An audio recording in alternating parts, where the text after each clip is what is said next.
Shalom, salam podcast Expose CCM 116. Kita akan belajar dari Wahyu 13 ayat yang ke-10. Apa arti dia yang membawa ke dalam pembuangan dalam Wahyu 13 ayat yang ke-10? Dalam menggambarkan binatang dari laut dan teror yang dibawanya, Wahyu 13:10 menyatakan barang siapa yang membawa kepada tawanan ia akan ditawan, barang siapa yang membunuh dengan pedang ia akan dibunuh dengan pedang. Yang penting di sini ialah ketekunan dan iman orang-orang kudus. Terjemahan baru King James memodernisasi bentuk kata kerjanya. Barang siapa membawa kepada tawanan, ia akan ditawan. Barang siapa membunuh dengan pedang, ia harus dibunuh dengan pedang. Itu adalah antikristus dan salah satu tindakannya adalah memerangi orang kudus dan mengalahkan mereka. Wahyu 13 ayat yang ke-7.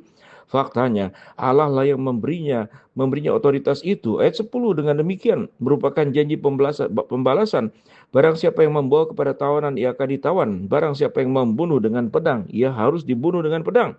Dengan kata lain, Antikristus akan menerima apa yang menjadi haknya seperti yang Yesus lakukan. Barang siapa mengangkat pedang, ia akan binasa oleh pedang. Markus 26 ayat 52.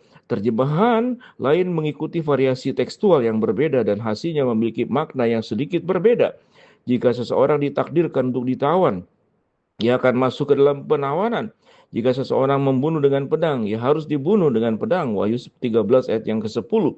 Jika seseorang harus ditawan, ia harus masuk ke dalam penawanan. Jika seseorang harus dibunuh dengan pedang, ia akan dibunuh dengan pedang. Wahyu 13 ayat ke-10 dan juga beberapa terjemahan. Dengan terjemahan-terjemahan ini, gagasan pembalasan telah hilang.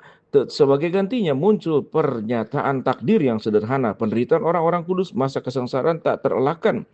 Beberapa akan ditawan dan beberapa akan dieksekusi.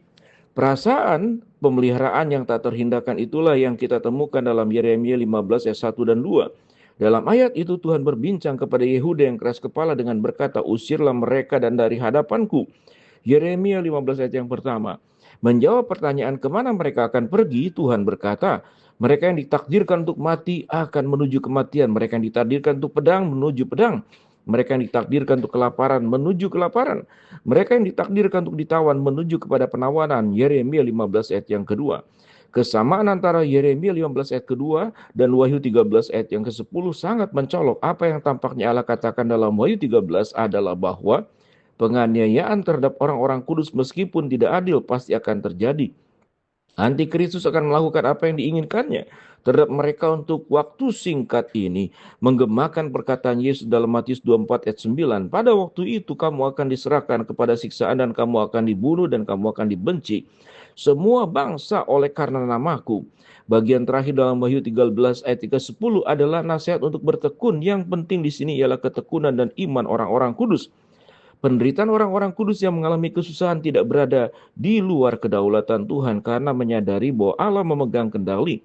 Orang-orang kudus yang dianiaya oleh antikristus harus tunduk kepada nasib mereka. Cara mereka untuk menang adalah ketekunan dan iman yang teguh. Lihat Ibrani 12 ayat 1 sampai 3. Orang-orang kudus merupakan iman mereka dengan percaya kepada keadilan Allah yang hakiki. Lihat 1 Petrus 2 ayat 23. Mengetahui bahwa penderitaan demi Kristus memang wajar mendorong pertumbuhan dan kedewasaan dalam kehidupan orang percaya.